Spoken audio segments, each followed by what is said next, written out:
충청남도 교육청 과학교육원 과학해설사 이태진입니다.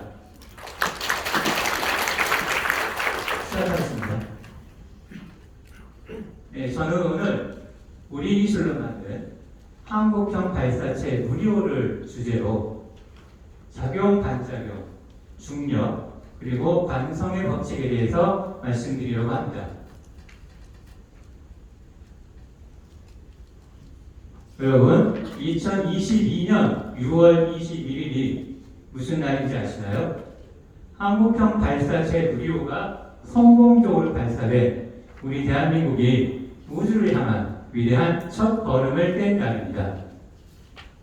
우주 탐사 프로젝트의 관건은 발사체의 성능이 좌우하는데요. 한국형 발사체 누리호는 자연의 힘에 인간의 기술을 더한 원리로 발사되었습니다. 지금부터 저와 함께 누리호가 발사되고 아울러 누리호를 타고 간 인공위성이 어떻게 제 자리를 잡고 지구 궤도를 돌 수 있게 되는지 그 원리에 대해서 알아보도록 하겠습니다. 누리호의 크기는 47m로 아파트 15층에 해당합니다. 무게는 무려 200톤이나 됩니다. 왜 이렇게 크고 무거워야 할까요? 지구의 중력을 벗어나 우주로 향하기 위해서는 조금 특별한 힘이 필요합니다. 그 힘을 얻기 위해서 누리호에는 연료가 가득 채워져 있는 것이지요. 그 연료에 점화하여 불을 붙이면 고온 고압의 가스가 뒤로 뿜어져 나오며 로켓은 그 반작용의 힘으로 위로 올라가게 되는 것입니다.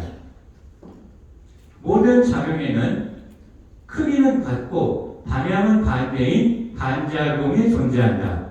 바로 뉴턴의 제3법칙입니다. 지금부터 보시는 영상에서는 풍선의 공기가 뒤로 빠져나오며 로켓이 그 반작용의 힘을 받아 앞으로 나아가는 것을 볼 수가 있습니다. 바로 누리호의 발사 원리와 동일합니다. 그렇다면 누리호의 임무는 무엇일까요? 누리호를 타고 올라간 인공위성이 제 자리를 잡도록 해주는 것입니다. 어떻게 가능한지 보겠습니다.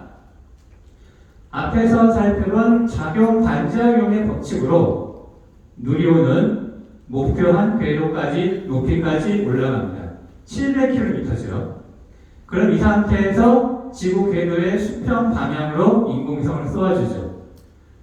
그럼 저 멀리 날아가지 않고 묶여있는 이유는 바로 중력 때문입니다. 질량을 가진 물체 주위에는 중력이 생겨서 주변의 물체들을 끌어당기게 되죠.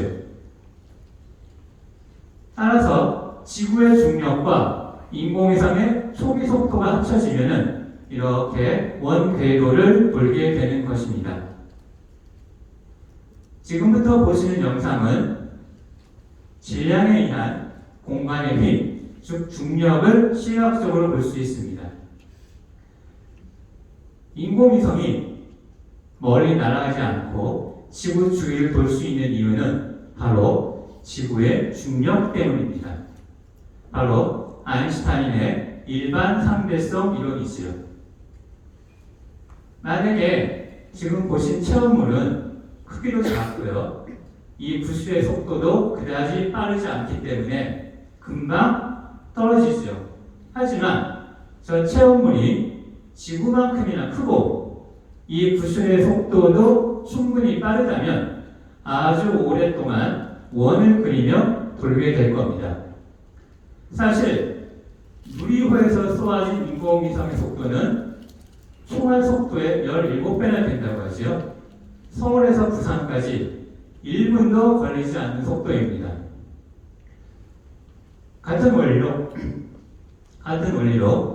태양처럼 큰 질량이 있는 곳에서는 그만큼 큰 중력에 끌려서 주위의 행성들이 그 주변을 공전하고 있습니다. 자, 그렇다면 앞에서 쏘아준 인공위성이 이후 별다른 추진 동력 없이도 계속 지구 주위를 돌 수 있게 되는 원리는 무엇일까요? 바로 관성의 법칙 때문입니다. 외부의 힘이 작용하지 않는 한 정지해 있는 물체는 계속 정지해 있으려 하고 움직이는 물체는 계속 움직이려 한다는 뉴턴의 제1법칙입니다. 지금 보시는 영상에서는 처음에는 정지해 있었던 관성 때문에 몸이 뒤로 젖혀지다가 이후 계속 움직이려 하는 관성 때문에 몸이 앞으로 젖혀지는 것을 볼 수가 있습니다. 같은 원리로 누리호에서 쏘아진 인공위성은 이렇게 처음에 미뤄진 속도를 그대로 유지합니다. 앞에서 말씀드린 움직이는 물체는 계속 움직이려 한다는 바로 관성의 법칙 때문이죠. 사실 여러분들과 제가 있는 이 지구는 시속 1300km라는 빠른 속도로 자전을 하고 있습니다. 동시에 소리의 속도보다 더 빠른 속도로 태양을 공전하고 있지요. 그런데 여러분들은 전혀 못 느끼시는 것도 바로 이 관성의 법칙 때문입니다.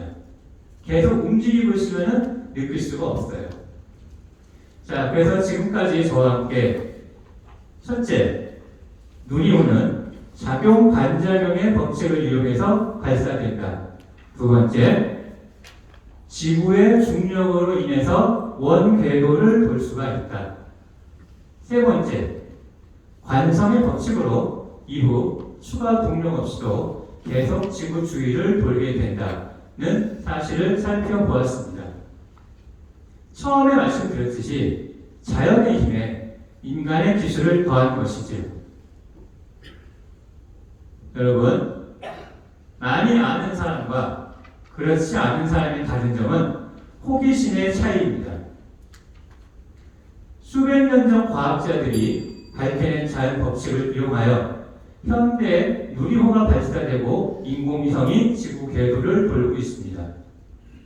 여러분도 호기심을 가지고 주변의 힘과 그 활용 방안을 찾아보세요. 설사 그 법칙을 당장은 이용할 수 없을지라도 여러분의 후손들이 언젠가는 그 법칙을 이용하여 위대한 진전을 이룰 수도 있습니다. 아는 것이 힘이니까요. 이상 과학 해설을 마치도록 하겠습니다. 감사합니다.